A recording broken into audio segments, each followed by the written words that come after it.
Okay, well, we'll get started. So happy Earth Day, everyone. Here in the Hudson Valley, I think we are particularly in tune with the need to protect and preserve our natural environment as it plays such a key role in our local community. And we wanted to mark the day with a unique initiative. So I'd like to thank everyone for joining us. I'm very excited about this event, and hopefully it'll be the first of many events and initiatives aimed at connecting our neighbors with jobs in the growing green economy. We all know that green jobs will play a key role in the future of our community and our country. And here in the Hudson Valley, between our esteemed higher education institutions, our unique trades programs, our thoughtful food and arts and community, and our appreciation for the natural environment, we're uniquely positioned to take a leadership role in that movement. And I think too often we're simply not aware of the possibilities that exist in certain career fields. So our goal with this first event was to really highlight the diverse opportunities we have in the green economy here in the Hudson Valley, so we can spark some interest among our young people and those who may be considering a career change. By introducing you to some amazing area experts who work in everything from literal fields to fashion, we're hoping to spark passion among our neighbors who are considering their next steps. So with that, I'll turn it over to our first speaker, who will be Chris Bowser from the New York State Department of Environmental Conservation. So Chris, thank you very much for joining us. Well, thank you very much, Senator Serino, for organizing this. Thank you for everybody who's attending. Thank you, fellow panelists. And for those of you who are listening in and you're wondering, well, what do green jobs mean? The beautiful thing I think that you'll hear today is how many different roles intersect with the environment and how many different skills and interests can be applied to a sustainable world moving forward. My name's Chris Bowser. Everybody just calls me Bowser, and I work for the New York State Department of Environmental Conservation, or I'll abbreviate that to the DEC. I have been working here. I describe myself as 60% science teacher, 40% fish biologist, and I'll make sense of that a little bit as we go. I got interested in the environment, I don't know, I guess as a kid, but really when I was in college, I really fell in love with biology and studying all the different forms of life, and particularly in like our brackish water New York harbor systems.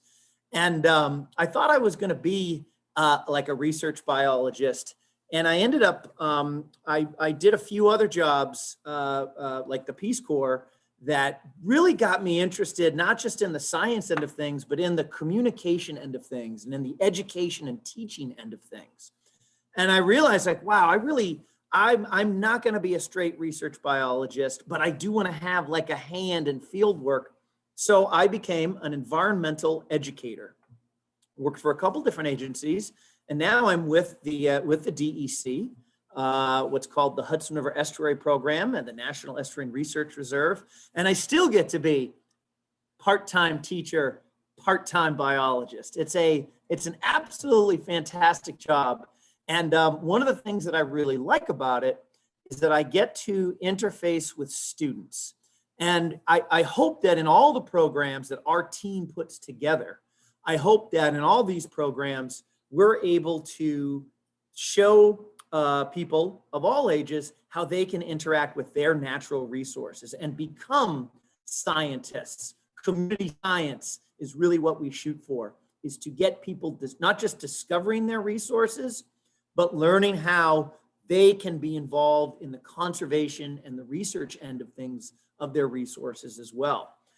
But that's just our education team's corner of the DEC. The DEC is actually something that's a lot bigger than that. So if the idea of teaching and communication doesn't interest you, maybe that science thing is what's your jam. And a lot of people get really excited at all of the great resources in New York State. Like look at this striped bass in this picture swimming in the Hudson River, or these people who are researching wetlands, actually studying climate change and how our environment is changing and what we can do about it. So if you're really into that scientific STEM career, the DEC has got that too. A lot of people, though, are into the sort of planning and policy, thinking ahead to how is our world changing? How is our valley changing? And how do we make sure that we have laws and plans and we're thinking ahead to make sure that as many people as possible get to enjoy the resources that we have here in the Hudson Valley. So that's architects and lawyers, writers. There's also a whole group of people that help to make sure that the policies that we make stay in place. People like rangers and environmental conservation officers who are trying to safeguard these resources to make sure that we can enjoy them, but so can other people, and so can other people in the future. I have a feeling we might be hearing a little bit more about that branch of DEC careers in just a minute. But I'll just sort of close up by saying, one of the things that I've enjoyed the most about my career with the DEC and my career as a teacher is that I'm always learning. I feel like I'm always a student. And I think that's maybe for people out there who are thinking about careers in environmental education or research, I think that's something to think about, is always be learning. Never consider yourself an expert in anything. And the more sort of cross disciplines you can get involved in, if you're really into science, make sure to take a couple other classes in writing or music. If you're really into writing and communication, well, take a look at some other options and some other classes. Just keep expanding, not just your resume, but your inner portfolio of your skills and your interests. They'll really serve you well. That's it from me right now, and I'll be happy to be a part of questions and answers later. Thank you so much, Chris. Great job. And now we are going to hear from Cameron Sweeney, also from the New York State Department of Environmental Conservation. So thank you, Cameron. Thanks, Senator. Can you guys hear me all right? I want to make sure. All right, awesome. Well, this is a tough act to follow after Chris's. He had a pretty sweet PowerPoint. Unfortunately, it's just going to be my face for the next few minutes.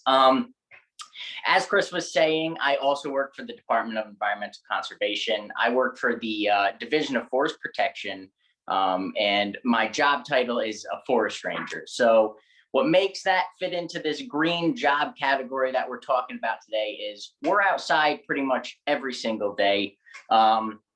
Our three main goals or objectives of our job is the care, custody, and control of state land. So we'll be hiking around on state land, making sure everyone's all right, everyone's safe, any law enforcement that needs to be done, and protecting the natural resources that are on the state lands. We do search and rescue missions, and we also do wildland firefighting. So it's a pretty great job, in my opinion, because every day you have no idea what the day is going to hold.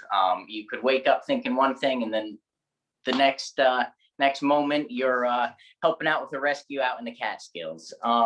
So I got involved in this realm of work at a young age. I was very interested and I loved camping, hiking, biking with my parents, my friends. So that kind of steered me in the way of choosing an outdoor geared job.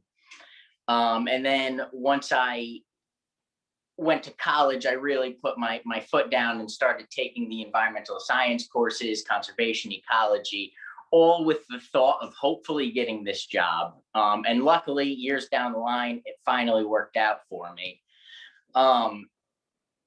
With this job, a question is, what qualities do you look for in a candidate? A lot of the times we're looking for self-sufficient people, because you can be out for days without seeing people.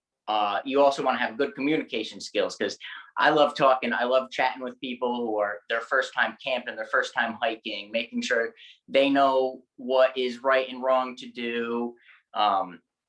So dealing with people like that, highly motivated, it's a great deal, because we joke that the hardest part of our day is trying to figure out if we're going to turn left or right out of our driveway, because we get to pretty much make up what we do for the day.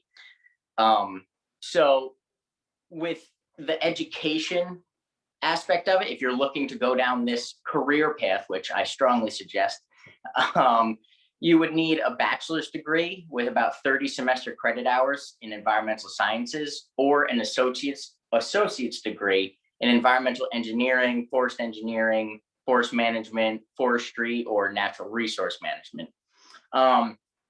And depending on the best ways to, if you're looking to join this career, a few ways to do that, or I would say get your foot in the door with the DEC early. I started after my freshman year of college, I started working with some campgrounds out in like the Catskill area. So I was working at campgrounds there, then jumped around to some different operations gigs. Make sure you get involved with environmental sciences or forestry programs in college. And then we also offer an assistant forest ranger program, which those are seasonal positions that you have to be 18 and above to apply for. And it basically provides support to the Forest Ranger Division because we can't be everywhere at every time. And they help with the preservation and protection of state lands, and also help us out with emergency responses, whether that be wildland firefighting or search and rescue.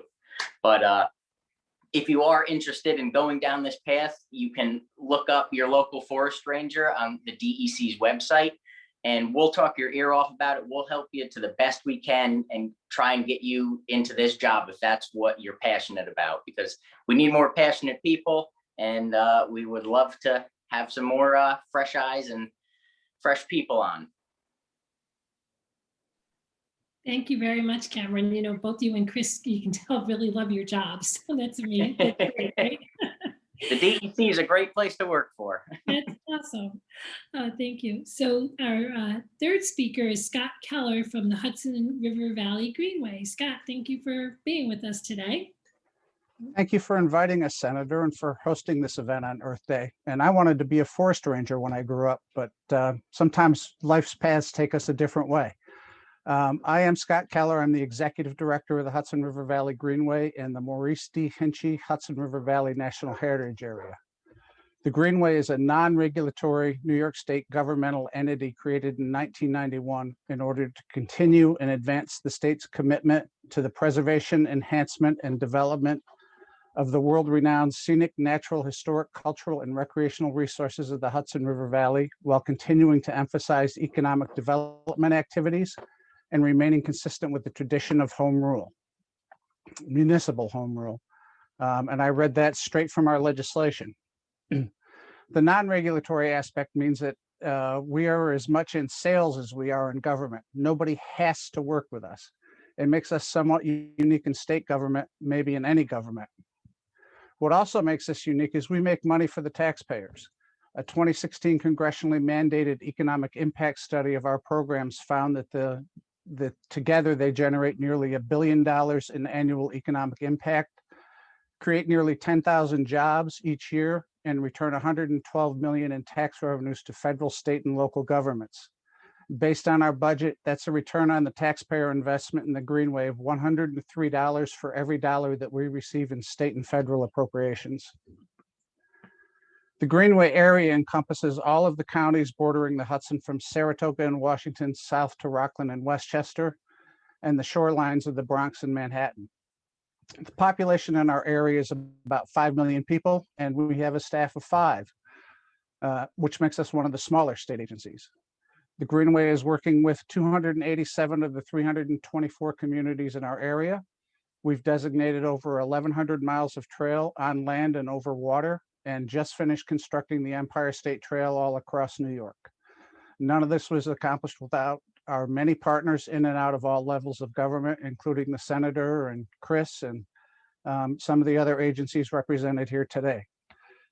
Our website is hudsongreenway.ny.gov, or you can email me. I shared my email with everyone just a couple of minutes ago.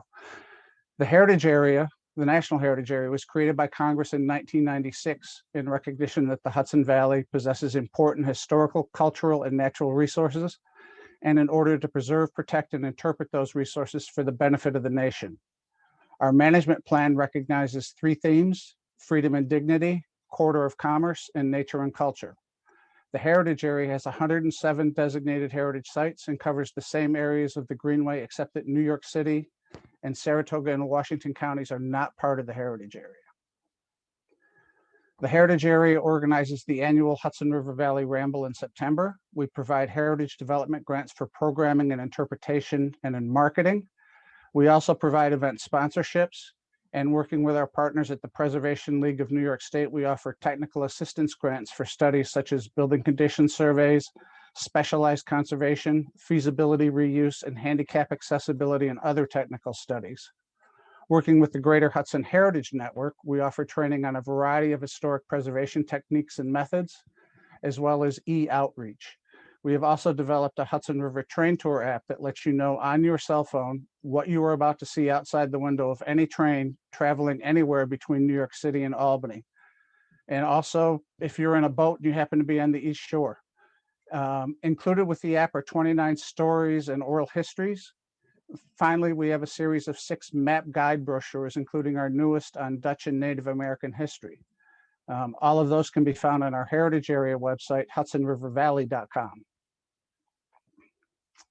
During my career at the Greenway, I've held a variety of positions, including my current role as executive director. In that role, I manage day-to-day agency operations and assist our board in deciding how we will fulfill our legislative mandates. The Greenway's 2 fundamental roles are creating a locally based voluntary regional land use planning compact and creation of a trail system in the Hudson Valley. We provide planning and trails grants as well as technical assistance to municipalities and not-for-profits. The Greenway has 5 criteria which guide our operations, including public access to the Hudson River and other significant regional resources, heritage and environmental education, voluntary-based regional planning, natural and cultural resource protection, and economic development, including agriculture and tourism.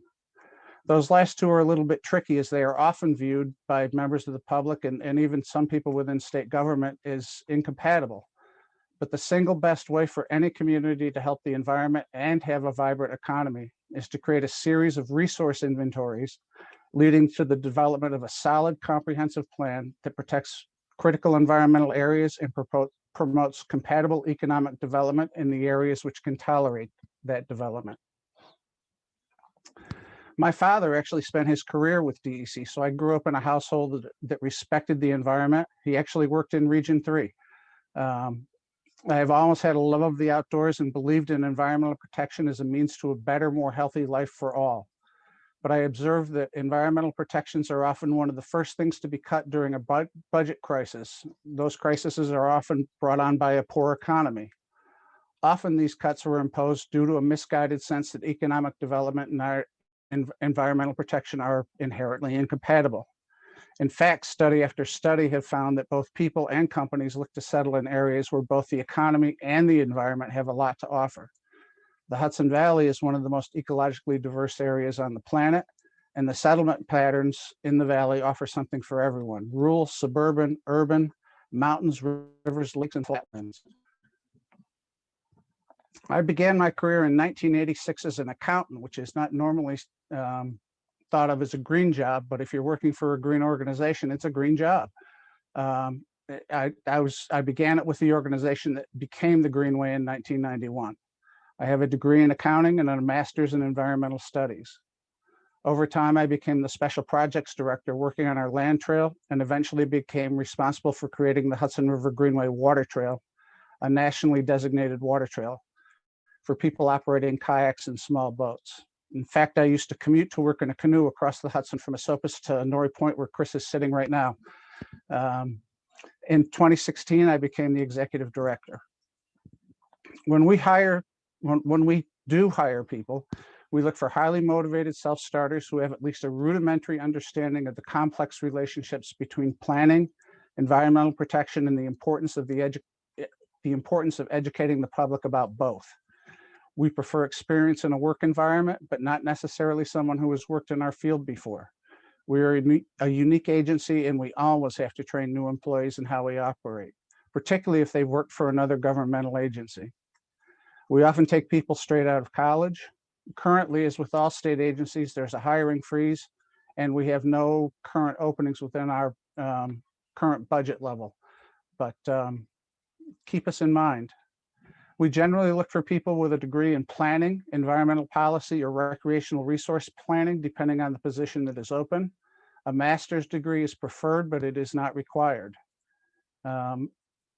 While planning and environmental policy degrees are helpful, with a staff of 5, we are not often hiring, as I said. There are many other state agencies such as DEC, who's ably represented here, New York State Parks, the Department of State, NYSERDA, that also have green jobs. But to work for many of them, you're going to need to get on a civil service job list. To do that, you have to take the state test when it is offered. And you can find out about state test at cs.ny.gov/job seeker for more information. And that's all I've got, Sue.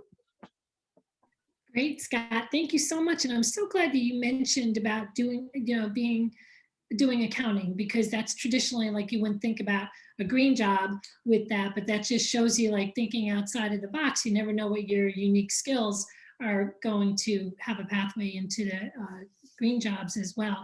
And also the Greenway is a huge asset to us here in the Hudson Valley, as we all know. And we're so grateful, Scott, to have you and your team doing the work that you do. So thank you. Thank you. Thank you. And with that, we're going to hear from Adele Ferranti from the New York State Energy Research and Development Authority. Thank you for being with us, Adele. Thank you, Senator, and thank you very much for the invitation. I'm excited to be here. I don't know if anybody knows who NYSERDA is, the New York State Energy Research and Development Authority, but we are really focused on reducing greenhouse gas emissions, accelerating economic growth, and reducing customers' energy bills. We do that through investments in energy efficiency, renewable energy, alternative fuel vehicles, energy storage, a lot of exciting technologies. And you know, it's awkward to say this sometimes, but NYSERDA has a lot of money to help individuals save energies, businesses save energies, corporations to invest in their workforce to create green energy jobs. So it's an exciting place to work. I've been at NYSERDA for 30 years. And if you want to know how great a place it is to work, I've had several really key areas that I've been focusing on. I love my job, a lot of opportunities for growth. And right now, my job is focused 100% on developing clean energy training programs for people that are looking to get clean energy careers, whether it's energy efficiency, working for an HVAC contractor, installing furnaces, installing heat pumps, installing solar panels. We're doing a lot with all the offshore wind projects off Long Island right now. I'm developing with SUNY a great new offshore wind training institute. So a lot of exciting opportunities. And as you think about clean energy careers, NYSERDA even has right now an internship program. So students can go to employers and say, hey, hire me for this clean energy work, and NYSERDA will pay up to 75% of my salary. So we're trying to get new opportunities for people to enter into clean energy careers. It was great following the great folks here from the DEC. I started as a DEC park ranger in the Lake George region. I was a park ranger for 5 years through high school. And then I went on to Geneseo, SUNY Geneseo, to get a degree in biology, you know, because I was excited about my work with the DEC. From there, I went on to SUNY ESF and got a master's in environmental science. And at the time, SUNY ESF offered this amazing program where I could also go to Syracuse University, and I got a master's in public administration. And thinking about advice to students looking for jobs, the advice I had gotten at the time from my professors is, you know, what's going to differentiate you from everyone else graduating this year? What's going to be different about you? So in undergraduate school, it was, you know, get internships, be part of an internship. And by the time I graduated Geneseo, I had done 5 internships with the DEC. I worked in Albany with the attorneys. I worked in the regional offices, inspecting solid waste landfills, tracking pheasants. I worked at deer check stations on opening day in the Southern Tier, which is crazy. One of the craziest things I've ever done. But those 5 internships really kind of gave me a leg up. And then when I came out to get a job, I had under my belt 5 internships, which equaled 1 year of service. So I I was able to apply for a lot of jobs that required a year experience. And I had 2 master's degree, which at the time was a real novelty. It seemed silly. People are like, what are you going to do with 2? I'm like, I don't know. It just seemed like a really good idea. And it just gave me a leg up. You know, some people, it was languages and IT skills. I didn't have any of that. So I was trying to look for an opportunity to differentiate myself. So NYSERDA is an exciting place. And some of the things that we look for in candidates, and we do hire, and we're not civil service. That's exciting. We're a public benefit corporation. We look for ingenuity. We look for people that are excited about their job. We really do look for people that bring new skills and talents to NYSERDA. We're looking for diversity in our workforce. We're looking for people, like when I'm interviewing people, and I've interviewed a lot of people and hired a lot of people, I want to know that that person researched NYSERDA before they got there. Like one of my first thing is, what do you know about NYSERDA? And a lot of people say nothing. Did you check out our website? No. Those folks that take the time and put the extra work in are really, to me, exciting potential candidates. Most of our hires have college degrees. It could be engineering, MBAs, MPAs, Master of Public Administration, marketing, a lot of good opportunities. Again, we work in a lot of different technology areas. We have a research team. We have people that are all about transforming the market by introducing people to technologies, educating consumers, developing public education campaigns. So a lot of great opportunities at NYSERDA. And I really would encourage you to check out our website. There are a lot of job postings, but in my capacity to develop clean energy training programs, I'm trying to help those corporations and businesses that are looking to hire workers, whether it's Dandelion that's putting in geothermal systems, again, big HVAC companies looking for new workers, a lot of people to do energy audits. We've got programs to train people how to swap out their energy meters to smart meters. So in addition to the state opportunities, we are helping contractors try to hire new workers because we see the clean energy sector growing tremendously. We have 160,000 people right now working in clean energy jobs.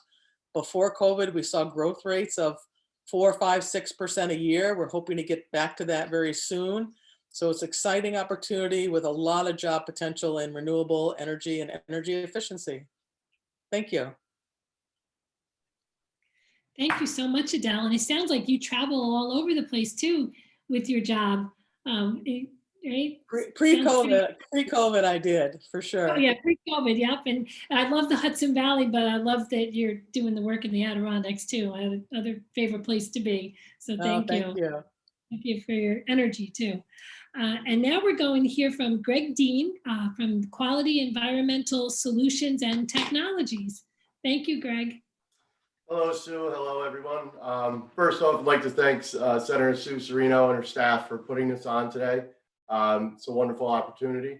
I'm currently a field manager with a company located in Wappingers Falls, Quality Environmental Solutions and Technologies. We primarily deal with environmental health, safety, we testing materials, we do training on site. We also conduct a variety of services, but being green, we're specializing more in making buildings more efficient. We have a lot of staff members on that are LEED AP certified. We go in, we'll do something like infrared thermographic inspections. We can go through buildings, find where their energy loss is, design plans for them to upgrade their system to become more efficient. I mean, that's where everything's going these days. We've been kind of focusing a lot more on that. We've also worked with different companies to try to work on their conformance with the U.S. Green Building Council, working with them on their New York State Green Building Tax credits. So we've done a lot of different projects. We worked with the Bloomberg building down in New York City years ago to put them over to LEED status, to green building status. Other than that, we also were into a lot of different environmental cleanups. We've been associated with tank poles. So the old buried tanks, we work with other companies to make sure that we remediate these situations properly and safe for the environment. One of the big things that we do, our bread and butter, We deal with a lot of asbestos, lead, mold. So we're working with a lot of Fortune 500 companies, schools, even residentials, going in there, finding the problems that they have, help build a plan to remediate those situations. Asbestos in schools is one of our biggest things coming up on the summer. This is a big problem that a lot of schools have with disturbances and whatnot. So we really work with them to make sure that we design a plan that it gets remediated safe, and we keep the children in the schools and the staff member in the schools safe. I've been an employee here at Quest for a little over 10 years now. I've served a few different positions starting at ground level. I came in as a project monitor. That's primarily where most of our staff has started. Within Quest, we do like to promote from within. That's one of our better characteristics, learning the field we're in from the ground up. I moved then up to an inspector where, I work with whether I'm doing mold inspections, which we're doing a lot of these days, asbestos inspections, lead inspections. From there, I then moved up to my current position. I currently am the field manager, also project manager with numerous different clients. But like I said, we have always liked to promote from within, which we like because we get to learn the employee from when they really have no idea what we do and see their growth, and we can see the potential and where we could use them within our company. As I said, our director of operations, also our owner, they started as project monitors. So again, it really just shows that the people that we're bringing in at entry level primarily grow within the business and become project managers with us. We're currently looking for employees. We are definitely looking for project managers. The backgrounds we really are looking for, environmental science is key. It's not a necessity within our field. As I said, we do training in-house. We have, I think, 4 New York State DOH certified trainers, where we train anywhere from OSHA 30s to asbestos handler classes. So everyone that we hire, we do train within, because as for you do need to be certified within New York State to do a lot of the work we do. We're always looking for, in the summer, like I said, school's let out, so we're always looking for summer help. Primarily, we get college students that come home for the summer because our busy season is 3 months long primarily. So we get them. We have numerous people that have gone through their whole college careers and put some experience on their resumes for when they graduate if they're looking to get into the science field. We do a lot of water inspections for lead, stuff like that, where a lot of our past employees that have moved on have great experience from us. I have on the screen our website. I'm also going to shoot out my information. But what we're looking for is either a strong construction background is one thing, because we do deal with a lot of building envelopes, and knowing your way around a building and how a building is constructed, especially where energy loss can happen, is a huge component to what we do. But again, we're always looking for science-driven people as well, because we have multiple different tasks that we have in hand that, with the science and the love of science helps out a lot.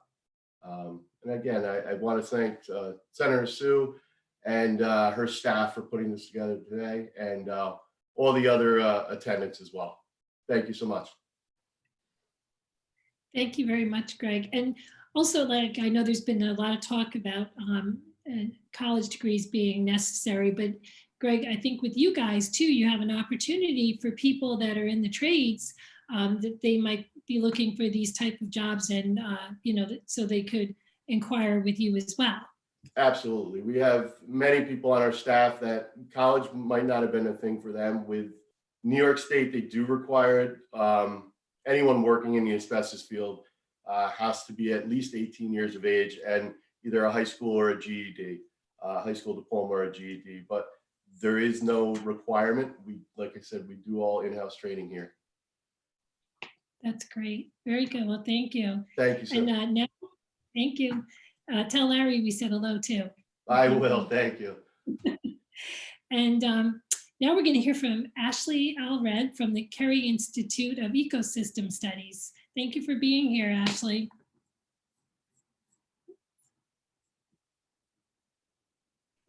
And thank you for having me, Senator Serino, and everyone else that has worked together to put this together.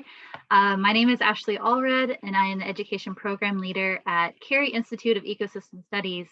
I would say my career field, my path is probably most similar to Chris Bowser's from earlier in the conversation.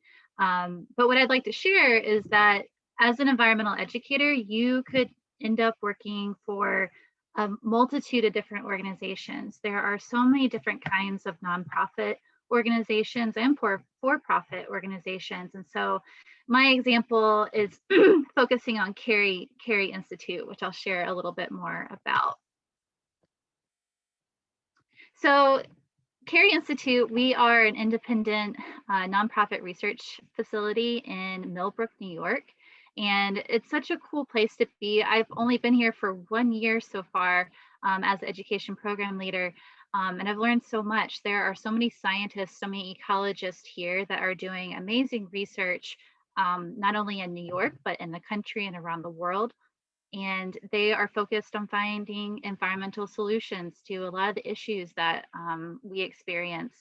And so we have global experts in things like ecosystem health. They're looking at air pollution, water pollutants in the Hudson River and other waterways.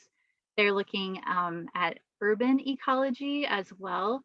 And within the education team, we also do education research.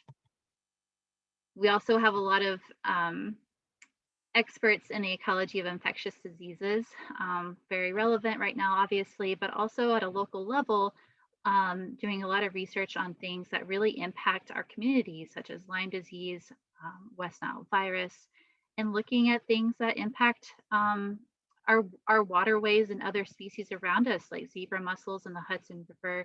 Water chestnut is an invasive plant. So there's such a wide variety of science that's happening at Kerry Institute, but we're also trying to educate the public on these issues. We're trying to share with them and connect them to the ecosystem that is right outside their door. And so I am part of that team. So I am an environmental educator. Before coming to Kerry, I have been an educator for the last 9 years, and I've loved all of it. It's taken me around the country to different jobs, from North Carolina to California to the Midwest and finally to New York. And as the education program leader at Kerry, I get to do so many fun things. So we do programming like field trips for K through 12 students. We teach them all about the science that's going on at Kerry, but teaching them about what's going on in their own schoolyard. We bring them to Kerry Institute, to our property, to explore the forest and creeks, insects and wildlife. We do summer camps. We have a high school summer field research experience. And so in my position, I'm getting to help out with all of these education programs. We also do teacher workshops. We teach teachers how to teach ecology to their kids. And then this position is a little bit unique in that I get to be a teacher, but I also do science education research as well. So I learn about how students learn so that we can continually be improving our teaching practices. And I also get to mentor high school and college students along the way, which I love. And it is a green job. I mean, we are constantly teaching the public about ecology. And so we're trying to instill this ecosystem literacy, learning about the complexities and connections in our world to help us be, good citizens to our environment and to each other, to just be a good member of the environment that's around us. And so this slide, I just want to share a little bit about how I got here. And I will say it was a bit of a windy road. So I started out as a kid loving nature. I wanted to be the next Jane Goodall and work with chimpanzees in Africa. And I got into high school and I thought I didn't really want to pursue science though. I never had very positive science experiences in school until I had a really wonderful teacher in high school that kind of changed my mind about it. And so in undergraduate school at the University of Georgia, I studied wildlife biology. And so I studied all about like the local ecosystems and plants and animals. But I still was interested in chimpanzees. So I did internships at chimpanzee sanctuaries during my summers. So there's a chimpanzee in that photo there. And I created this like enrichment device for chimpanzees. So I was studying wildlife biology and ecology, but I was still pursuing interest in the summer because I still wasn't quite sure what I wanted to do with my career. After college, though, I applied to wildlife technician jobs, wasn't getting anything, and I turned to environmental education. I knew I loved working with kids and I could share my ecology, wildlife biology background. So I did that for 2 years in various places around the country. And then I thought, well, I don't know if I really want to do this. So I changed my mind again. I went to grad school and I learned how to do science education research. And while I was there, I still taught kids on the side. This photo is me in Puerto Rico being a teaching assistant for undergraduates on an ecology trip. So constantly I was trying to explore interests in all different areas. So I jumped around. So I have some takeaways and advice if you want to pursue the field of environmental education. So pursue your interest. I knew I was interested in working with kids. I knew I wanted to do research in ecology. So I really took time to explore those interests. Take relevant science courses, environmental science, biology, and get teaching experience along the way. I did not have a degree in education, but I was able to do internships and work at nature centers and gain this experience through the years. As Bowser was saying, continually find ways to build your knowledge and skills, and apply for internships whenever you can. Be open-minded, flexible with moving to new places. Environmental education has a lot of seasonal part-time jobs that might take you to places outside of your hometown. They might take you to the next door state, or it could take you around the world. Find good mentors, find people that are going to support you, that you can go to advice for, and make friends and build relationships. You never know who is going to reach out to you down the road to say, hey, you should apply to this job. So just keep that in mind as you are going about things. And then try things out, find out what you like and don't like. I tried out marine biology when I was an undergrad and found I didn't like to work in a lab in the dark by myself for hours looking through a microscope, but some people love that. So don't turn down opportunities, really, say yes to things. So seasonal part-time nature of jobs. You likely won't become a millionaire. I don't know if I should say that or not, but environmental education, it's not about the money, but I will say I've been in this for almost 10 years now, and that hasn't bothered me too much. I love what I do. And right now, environmental education jobs can be pretty competitive, but a lot of jobs are right now. So this slide is just really to say, I love what I do. I love to connect kids with nature, help them understand the world that they might pass by without noticing trees and animals and things, but I love drawing their attention to those things. You get to work with amazing people and organizations and give back to communities. And you can really explore and expand your skills. There's so many things that you can do. And then finally, opportunities at Carey Institute. We have volunteer opportunities. You can be working with our summer camps as a high school leader. We have a 3-week paid program called the Mid-Hudson Young Environmental Scientist Program. It occurs at the end of July and early August. The deadline for that is May 21st. You can check it out on our website. And then for undergraduates, we have research experience for undergraduates who are interested in learning more about becoming ecologists potentially. So we have pathways for both education and ecology at Carey Institute. And that's all I have. Thank you for having me. Thank you so much, Ashley. You know, I love your winding road. I can relate. And I love everything that you were talking about. And the internships are so important, as quite a few have mentioned already, because we've had over, I think, 50 interns here in our office too. So thank you. And now we are going to go to Jamie Ross from Sustainable Fashion Professor. Thank you, Jamie. Yeah, hi. Okay, hang on one second. So I'm just going to share. Can you see that okay? Oh, I think Carly's going to help you with that. Jamie, you didn't share your screen. Okay, hang on one second. It's so funny. I do this all the time for work. You'd think I'd be an expert, but hang on one second. Of course, hang on. Oh, and Ashley, please tell Dr. Ginsburg I said hello.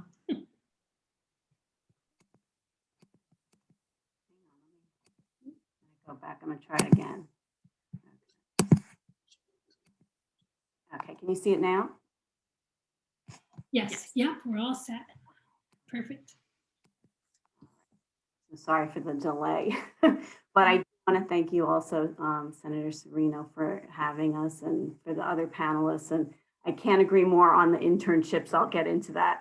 But, you know, we strongly believe in that in the Marist Fashion Program. And I joined the Marist Fashion Program fairly recently. I had been teaching at FIT and at Parsons part-time while I was fashion director and creative director.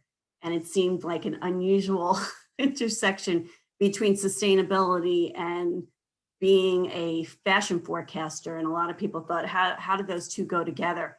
And I was constantly working with clients and helping them with initiatives on going green and talking to them about sustainable options. And it was just a real passion of mine. So when I came to Marist, I begged for the sustainable professor position in Fashion 306, and here I am. So anyhow, I just want to talk to you about, you know, kind of the intersection and where we see it. And as I'll go through, we really see that it's changing the future of fashion jobs in ways that we could have never predicted before. You know, a lot of you have talked about the environmental piece of it, and that certainly ties in. And we're seeing technology and science and even psychology coming into it, and then fashion all at the same time kind of converging like they never have before.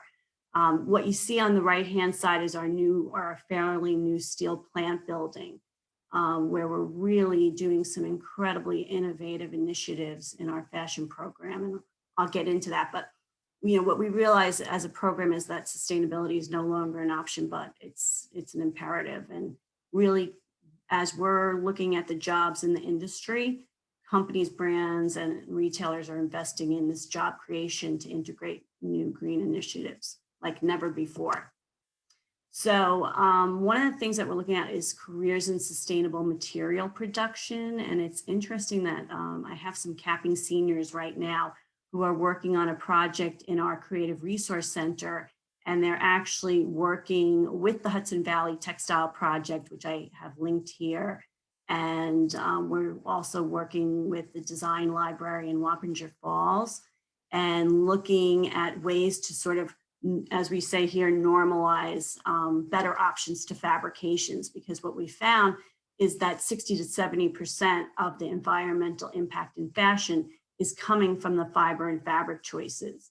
And it's not that people don't want to design with better options, they just don't even know where to start. You know, when they try to research their fabrications, it's not that readily available. So, you know, watch for opportunities in that. We're remaking our Creative Resource Center. Also, we're seeing a lot of opportunity in sustainable fashion packaging. If you think about hang tags and hangers and merchandising, organizational things for fashion, that is all also becoming green, and we're working on that. So some of the things that we're looking at, bioengineering. So a lot of you have mentioned a passion for science and biology, and we're seeing that combining with fashion like never before. Right now, we have some students that are working on mushroom leathers, which is super interesting to see that growing in the labs, and they're kind of playing around with that. We're seeing all kinds of different, leather alternatives, and even we're seeing self-shearing sheep. And so people are working on, that sheep, you don't have to shear them anymore. You can actually have these self-shearing sheep.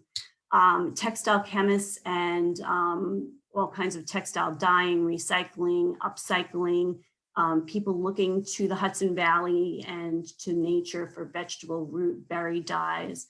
And then also there's this intersection with agricultural consultants and talking about regenerative agriculture. Patagonia is making a huge initiative in hemp, and a lot of companies are looking to really look at that regenerative piece and how you can work with that in fashion. Careers in the fashion supply chain, and I'll just go through this quickly to be kind of monitor our time. But definitely localization is happening. A lot of people had their supply chains disrupted by COVID. And so a lot of people, we really believe in the comeback of local manufacturing. We're also seeing comeback of the garment district in New York, which is great. So those opportunities are really coming around. The value of slow fashion versus fast fashion and craftsmanship, and valuing craftsmanship. Right here in the Hudson Valley, we have a great organization called Unshattered that we work with. And she's a former IBM executive who decided to help women who had gone through some difficult situations, and she hires them as seamstresses and teaches them all kinds of skills in handbag making, and it's incredible. Another one in the area, Conscious Boutique, which I've linked, and Artists and Revolutionaries. So these are all into the, in the Hudson Valley and working on slow fashion. The other piece of it is the secondhand market, and the secondhand market is estimated to be 51 billion by 2023. Secondhand is almost even overtaking regular retail and new retail. And so some of the people that you have in your neighborhood and right in your backyard in Kingston and some of the neighboring areas, Love Field Vintage, we love Blackbird Attic, and then Emporium, our own Marist boutique that the students work on. We're doing a whole secondhand initiative with the students being able to kind of trade things and resell things. So that'll be coming in the future.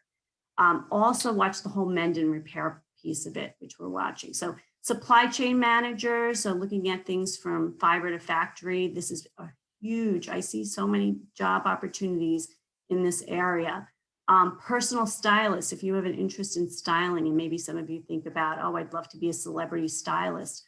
Well, a lot of celebrities are trying to go green in their wardrobes and are looking for stylists to help them with that. And even regular people are looking to, have experts say to them, this is how you go green in your wardrobe. Authentication experts is a new buzzword, a new job title, as we see people trying to authenticate things for secondhand. And you see that from the Real ThreadUp Fashion File, but there's also a lot of smaller, more local companies that are doing secondhand that are looking for that too. Careers in fashion technology. So we're really looking to minimize the waste that's created by design. I'm sure some of you at some point in your life maybe have shopped a sample sale.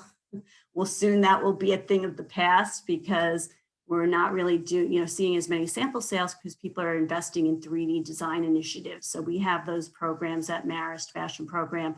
We're doing Clo 3D design.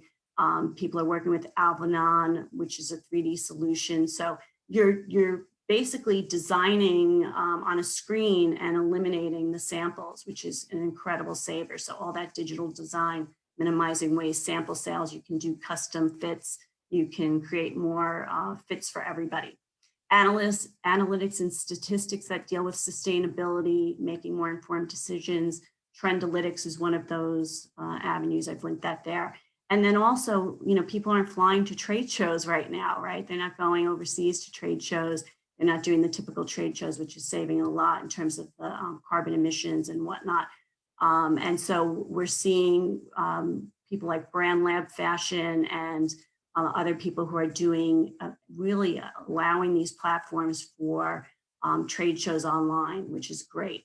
It's a big saver. And then also anybody who's into gaming, any of you in the audience who are into gaming, there's this incredible intersection between fashion and gaming and virtual fashion that is really popping up. And I linked the Balenciaga example, but so many people from Ralph Lauren to pretty much anybody who's in they're all looking to this whole digital fashion piece, and even digital fashion that you can rent if you're an influencer. So you actually are not wearing that top, you're wearing a t-shirt, and then you put the outfit over it, the designer outfit over it. It's incredible. Data scientists, again, making better decisions. And then all of this, the analytics and statistics relate to dynamic customer service. So definitely more about people-centric versus just typical customer service. And then I'll kind of wrap it up on 2 slides: careers in diversity and inclusion, like never before. Most companies, brands, and retailers in fashion right now are really investing in devoted positions. 2 of them locally, Eileen Fisher, which is right in Irvington. I was just sharing that with my students today. They're very involved with the Marist Fashion Program. They share all of their knowledge with other companies, anything they learn in sustainability, and just an incredible culture. Beekman 1802, I don't know if anybody's familiar with their beauty and skincare products, but it's all based on goats. And their whole thing is, high neighbor.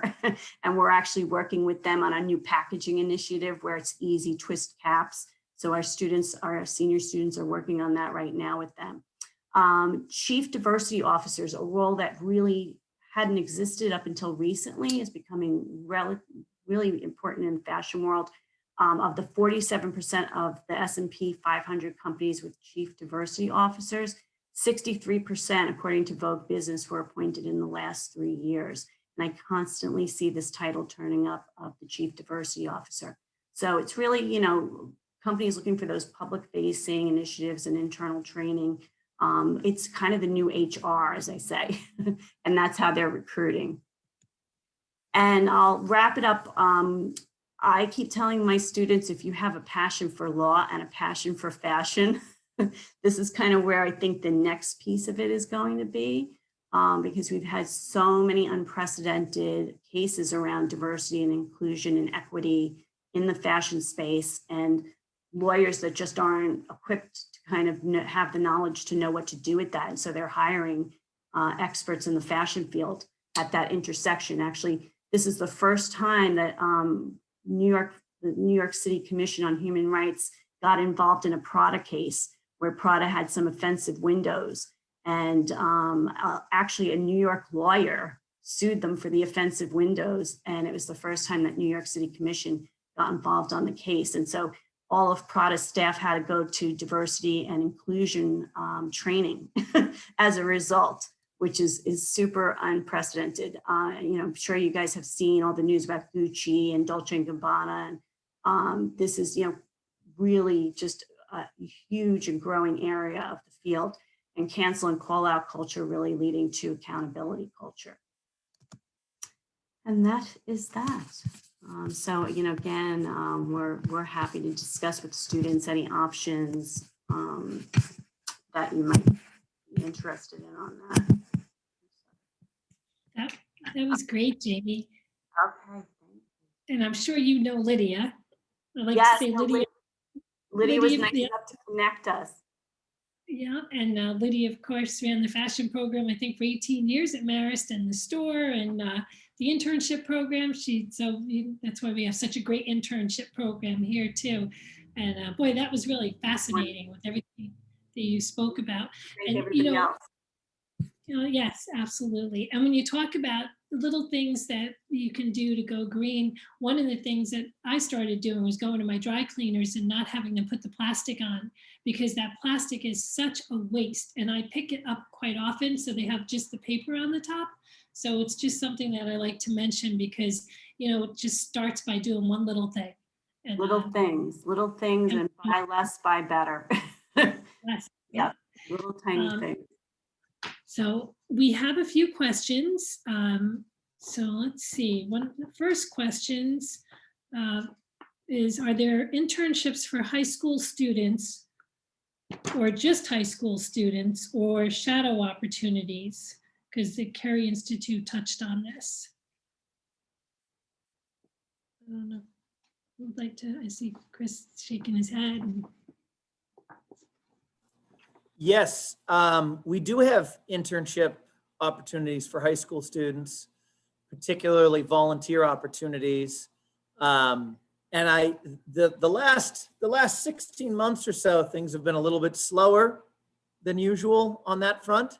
But I expect that we'll be doing more of that as time comes. It kind of depends where you are geographically and how close you are to some of our projects that we have going on. We have more going on in the spring, I would say, than in the fall. But we're more than happy to talk to high school students as well as college students. In fact, we have a very good relationship with Marist College, for example, but other colleges as well in terms of internships.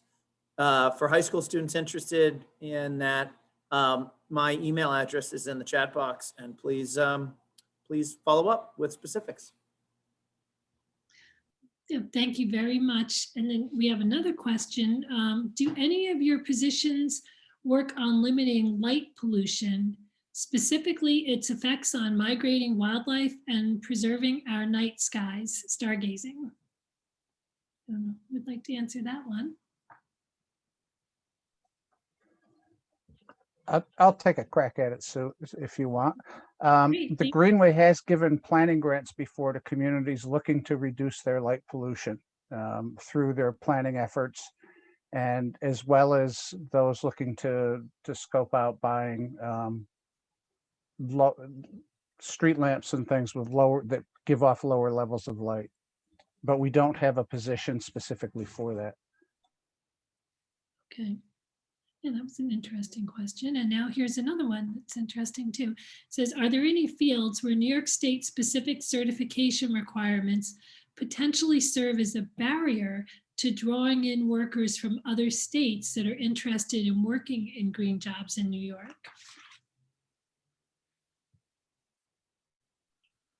I can just try to answer that, and other folks can jump in. I'm not aware of any certifications that would limit the ability for someone out of state to move to New York or work in New York. And in fact, we do support companies that are looking to hire workers from other states. We require that they move to the state first before we can provide funding for like a job hiring funding program, but I'm not aware of any specific certifications that would be a barrier to out-of-staters. Anyone else?